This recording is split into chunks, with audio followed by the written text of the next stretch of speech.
The CFC!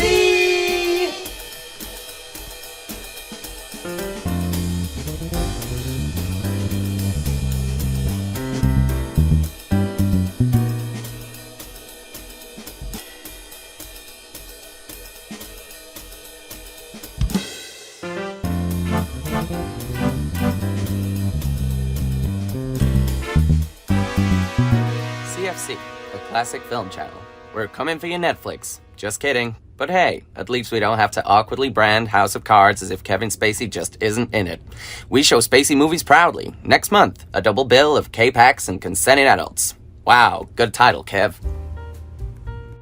Out of Bounds, the true story of a true Hollywood true disaster. Episode 6, an epilogue. Game, set, match. An epilogue. Am I shocked? Yes. Am I surprised? Yes. What's the difference? Shocked is more like, Surprised is more of a, oh. In March of 2022, the Alma Picture House funded an exuberant reunion screening of Fresh Balls, with the many cast and crew coming together for the first time since the filming. I talked with the Alma Picture House owner about why she put it on, Lucy Canella-Vogue. Well, when an anonymous donor funds the whole thing, you're not going to turn them down. Even if the event awkwardly landed right in the middle of our festival of documentaries about the Holocaust. We usually prevent Claude Lanzmann's 9.5-hour documentary, Shoah, over the course of 2 nights, and we did do that still. However, over 3 nights. The middle night was Fresh Balls. It's a very different way to see the film. The event was supposed to happen in 2021 to coincide with the film's 40th anniversary, however, was postponed. Not because of COVID, but because Lucio was involved heavily with Biden's election campaign. Which, I'll be honest, it was refreshing to hear. Until I heard his reasoning. Yeah, me and Ivana had a thing for a while, and Donald got all pissy about it, so quid pro quo, bitch. Everybody Still Alive was set to attend, which made for the entire cast and crew bar Maurice, who unfortunately died in poverty, poor and alone in London in 2019. Ladies and gentlemen, Jack Nicholson. Every year, we lose close to 100 people in the world of film, and it just makes me so angry. I could go crazy, real mad. So mad that I would need some anger management. Thank you. I like that one too. What follows now is our memorandum to those people. This cannot continue. Something's gotta give. Thank you. I like that one too. Accompanied by Barbra Streisand singing Coolio's Gangsta's Paradise. And the nominees are... no. Wait, here's who died. Critic Stephen Sklar. Maurice was the first time anybody had ever been booed during the In Memoriam. However, for no matter how his death was met, Maurice, of all the cast and crew, had dedicated most of his life to keeping the Fresh Balls legacy alive, by directing close to 20 straight-to-video porno sequels to the film. Hello, I am Maurice Luc Lupet, director of Le Petit Mépris le Fou Sophie de Souffle, film, whatever the fuck I trying to table, un film de Maurice Luc Lupet, and a still yet to be released adult version of Homeward Bound, looking for distribution wherever good pornos are sold. Un film de Maurice Luc Lupet, and many other movies. My new film is of a similar nature, a similarly visually bombastic nature filled with boobies. It has been described as Dr. Zhivago, with boobies. How many more of these do I have to record today? This is the 30th of 50. Oh, fuck. Keep rolling. Can I just say anything? Alright, action, Maurice. Wow, the French-born film has always been credited with its excellence. Our interviews with Maurice were conducted with him during his final months, in his shelter in Camden where he resided. Well, originally Lucio had me directing a sequel, a quick book, but eventually I came to realize that my strongest suit in filmmaking was the shooting of ass and titties. So we just shot a whole lot of tennis porn. What is tennis porn? Very intense and very polite. We had the honor of having the Williams sisters in one of our films, actually. Venus and Serena? Oh, no, not those people. Candy and Diamond Williams, the starlet seductresses of San Marino. Diamond was actually one of the girls on the set of Fresh Balls. She thoroughly enjoyed the experience until the rap party where she was hurled over the edge of the ass master during the sinking. Diamond was thrown overboard? Yes, it was truly nonsensical. Who could ever think to do that?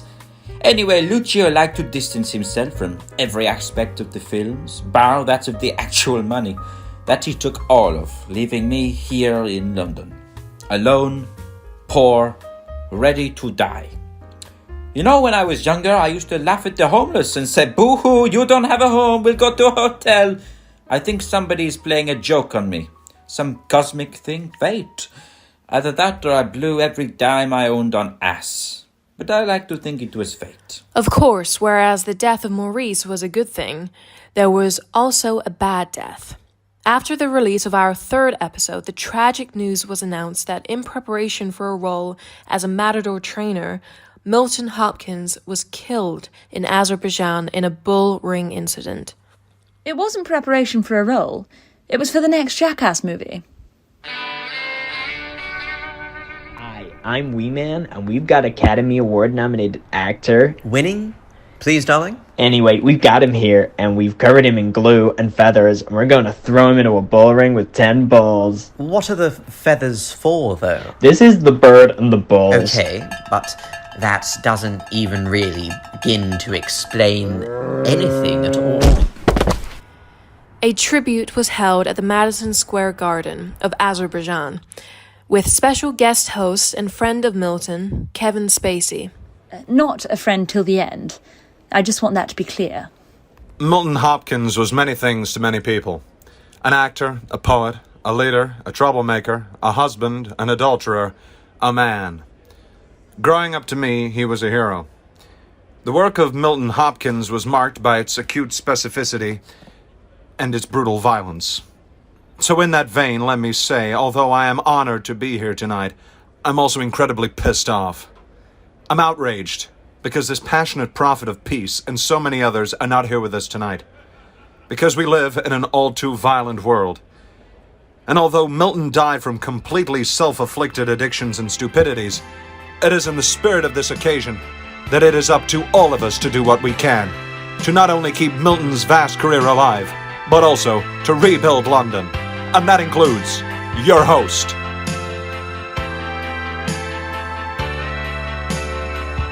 We just keep playing those mind games together. When asked why he invited noted sexual predator Kevin Spacey, the president of the Azerbaijan venue stated boldly, "Because he is the greatest actor in the world." Milton's longest wife, Helena Nayman. Yes, Milton's death was a terrible thing, really. I struggled for quite a while. But when it came down to it, we had plenty of good times together, and that's all that ever really mattered. But then again, did I ever really know the real Milton? Perhaps not. But I knew George Washington. I knew Confucius. I knew Russian gangsters and Filipino poets. I knew so many people because of Milton. What's the matter if I didn't know Milton himself? To act is to be somebody else. If everybody knew it was that simple to change their entire life and personality every night, then we'd have a world of actors. Helena never came to the reunion screening, despite her invite. She did, however, release a statement on behalf of herself and posthumously on behalf of Milton. Milton's death was a terrible thing, really. I struggled for quite a while. But when it came down to it, we had plenty of good times together, and that's all that ever really mattered. But then again, did I ever really know the real Milton? Perhaps not.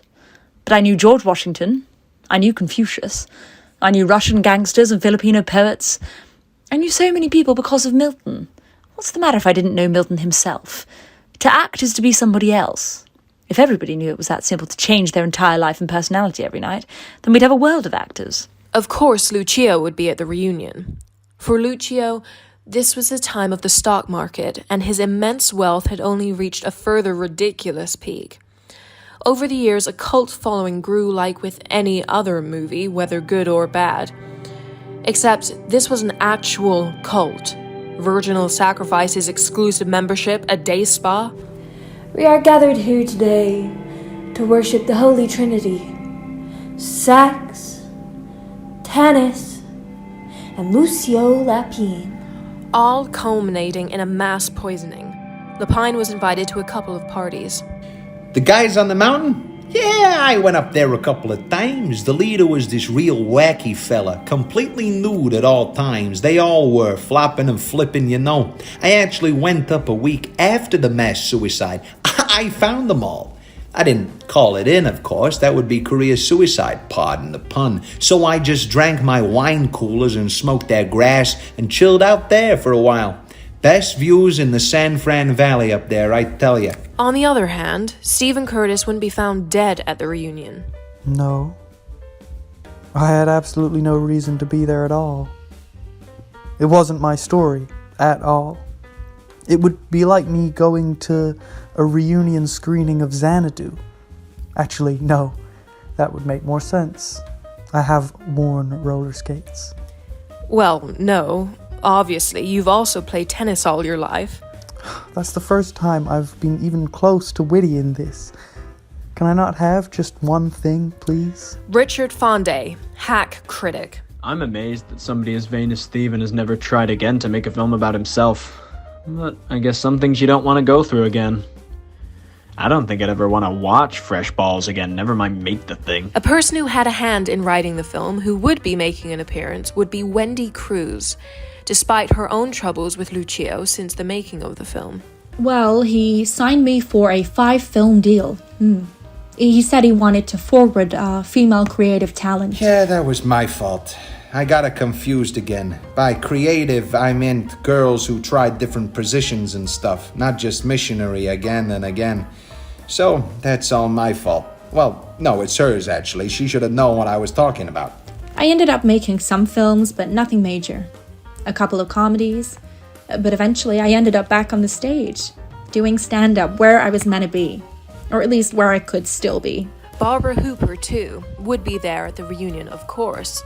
And it was fair to say that amongst the whole cast and crew, it was Barbara that had the biggest career since Fresh Balls. It was a big shock for many.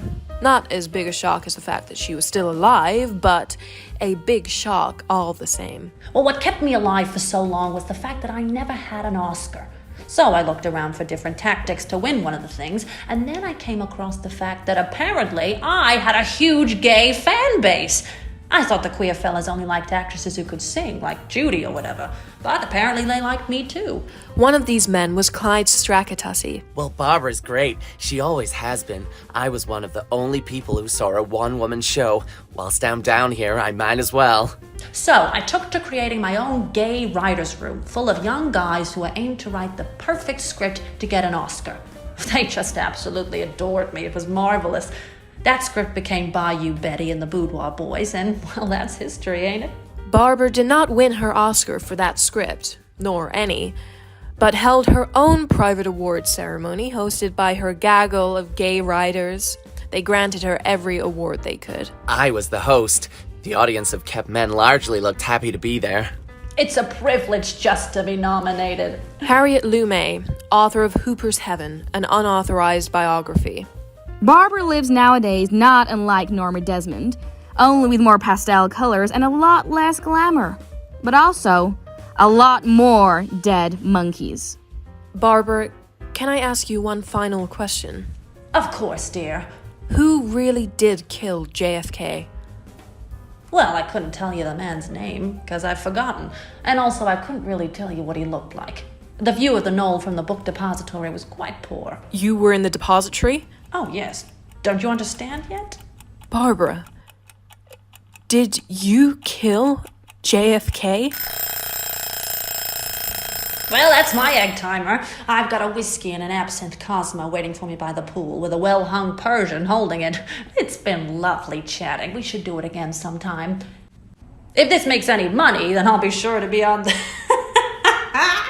Sorry, I couldn't get through that without laughing. Ta-ta! Billy Stone was also set to be at the reunion screening, on the proviso that the event would be used to fund his new rehab clinic. Well, nobody knows more than me the horrors that can occur when drugs take hold of your body. It's a truly tragic thing.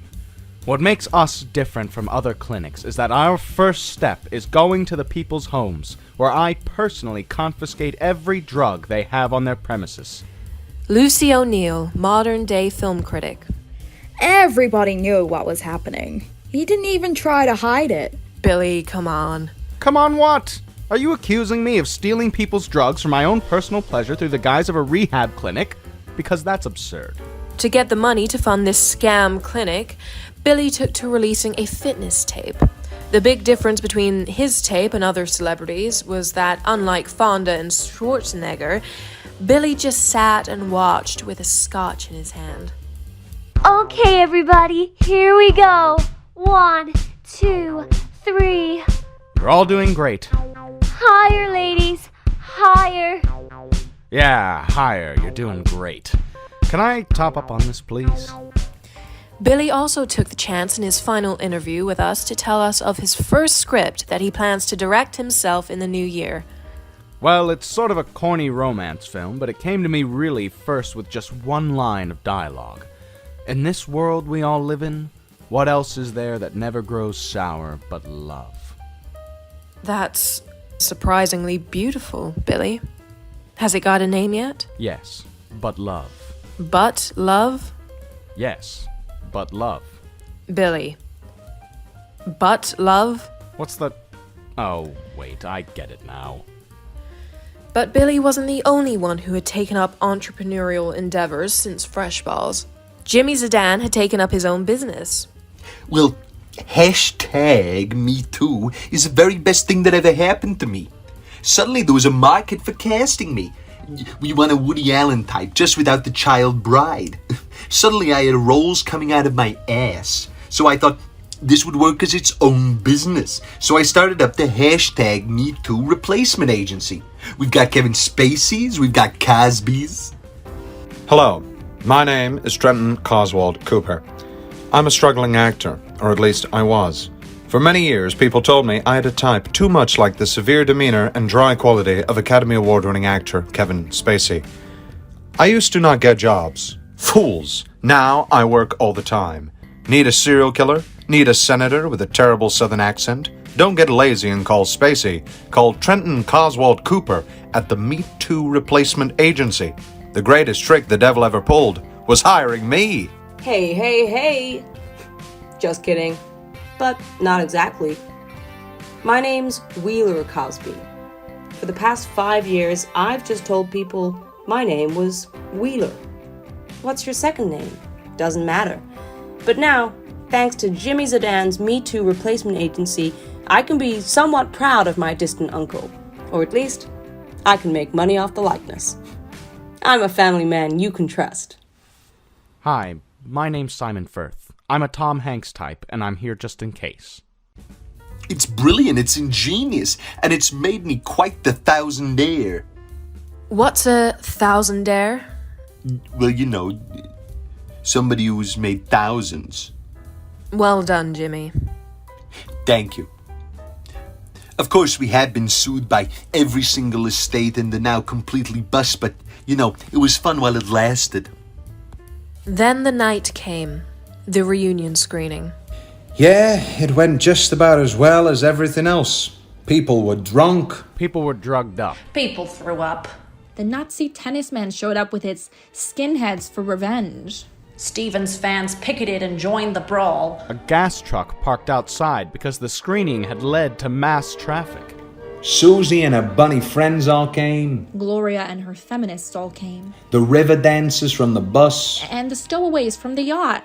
Along with Farhadi's fully armed terrorists. Stephen Sklar came with an Uzi to finally kill Lucio. Johnny, Steve-O, Bam, Wee Man, and the rest of the Jackass crew came to defend Milton's honor. Gerard Depardieu.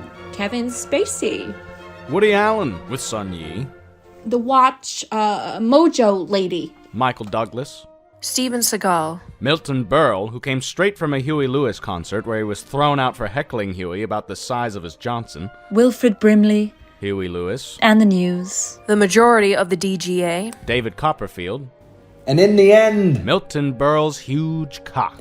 In the end... Thank you, Billy, but we're done. In the end... It was chaos. Utter, beautiful chaos. We went out in a blaze of glory that night. Quite literally. Another fire broke out before the last scene. Oh my God!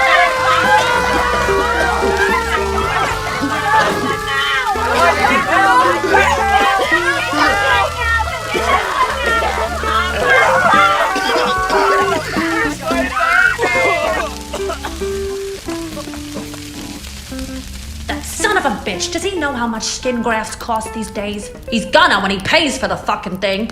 But Barbara, you weren't burned. Skin graft, facelift, it's all important medical procedures. All of my enemies in one place? Come on, who did you think was the private donor? It was all a trap. And it all blew up in my face. Or rather, it didn't, because that picture house had reinforced steel beams. Same thing that screwed it up for me and George way back when. The place burnt for 6 minutes and then fizzled out like a wet fart. Then I realized something. There is still not one recorded person to ever sit through the entirety of Fresh Balls. The critics all lied. I never saw the whole thing. None of the actors ever did. And to me, there's something quite sacred about that. We could all take this to our graves. In a twisted, malignant sort of sense, we were a family. And you don't ever take sides against the family. Okay, that is The Godfather. I could tell that time. And so, our tale concludes. The end. Curtains fall, the lights fade, the cameras cut, the footage ends. All finished, all done. And another Hollywood mystery retreats back to the shadows. That's gonna be your final line? You got something better? Yeah, I can write. Movies, huh? What a picture. What about the movies? I love them. No. What about another Technicolor dream hits the screen, another nightmare falls apart?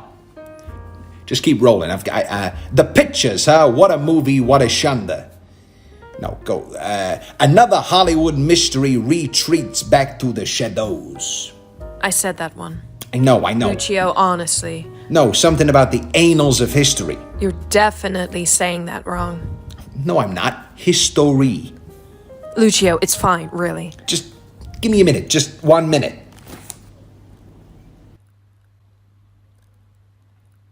Are you done? Wait. I can think of something. Another picture hits the dust. Oh, Jesus. Movies, what a concept. I'm struggling here. It's really fine. We're all done. No. Just give me another minute. Lucio, honestly. Daisy, please. I'm thinking. I've got nothing. I have nothing. That weirdly kind of works. That's the saddest thing I've ever heard. Wait till you hear the rest of the show. When it comes to integrity, there are certain limits that any reporter must face. Tapping of a phones is one. Fortunately, I never had to make the decision of whether or not to tap Lucio's phone, because he tapped his own many years ago. Despite us not giving him the number ourselves, Lucio managed to find the number for Burm-Baylin sometime after our interviews concluded. He made one call. This is that call now. Hi, I think this is, Burm-Baylin? Yes, this is she. Oh, good, I haven't been Burm-Baylin for some time now. Oh, right. Hurdy-gurdy-surdy now. It got worse, wow. I'm sorry, who is this? I'm someone from the past. Someone who wanted to make a call. Someone who just wanted to say how much another person meant to him. Just a fool. Just a fool who's attempting as hard as he can to fit as many corny lines as he can into one phone call. Just a fool. In love. Like the song. Hurdy, I'm just a... I don't know what to say. I hate fucking writers. They make it look so easy. You know me somehow? Yeah. And I know you. Hetty, you're the only person who's ever known me. I'm sorry, but I can't talk. It's fine, it's fine. It's fine. Sorry. No, sorry. Don't worry about it. Well, goodbye, miss. Yes. Goodbye, Lucio. Goodbye. Hetty! Hetty! Hetty! I'm sorry. For everything, Hetty. I'm sorry. Over the course of over 1,000 hours of archive and modern interviews, this is the only time on record Lucio ever said sorry. The only time. I asked him, expecting him once again to deny, lie and contradict himself. He said this. No, that's me. That's me. But also, very sad, sure. But let's not forget that this is the same guy who is a raging racist, sexist, and ableist.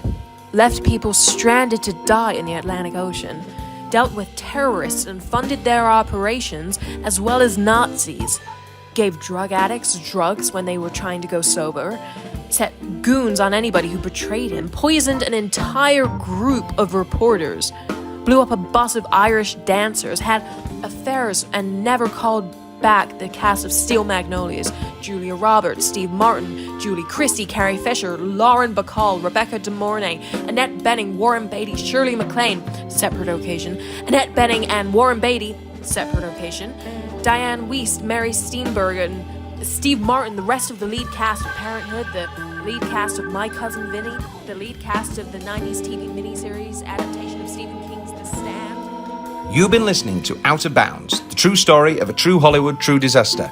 Episode 6, Epilogue, Game, Set, Match. Directed and edited by Thomas Carruthers. Written by Thomas Carruthers with additional material by Rhian, Holmes and William Leggetter. This episode's cast: Ava Robinson as Daisy Goldman, David Whiting as Billy Stone and Simon Furth, Cam Braid as Shaman and the President of Azerbaijan, Kirsten Fraser as Helena Nayman, Jay Reef as Stephen Sklar and Milton Hopkins, Jazmine Dorton as Lucy O'Neill, Meg Bradley as Wendy Cruz, Thomas Carruthers as Lucio Lapine, Jimmy Zadan, Jack Nicholson, Kevin Spacey, and Trenton Cotswold Cooper.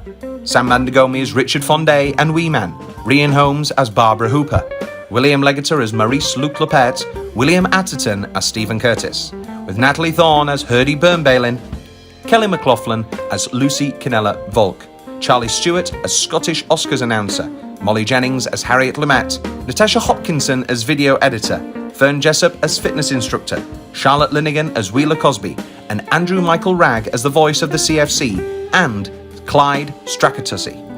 This show has original music by Alex Reeve and Mike Whiting. Further music curation by Thomas Carruthers and Alex Reeve, acquired under a Creative Commons license. This show is produced by Rhian Holmes, with artwork as well as the theme for the Classic Film Channel by William Leggetter. Certain sound effects performed by the Royal Court Theatre Vocal Effects and Foley Society. We thank you sincerely for listening. Genuinely, sincerely, thank you.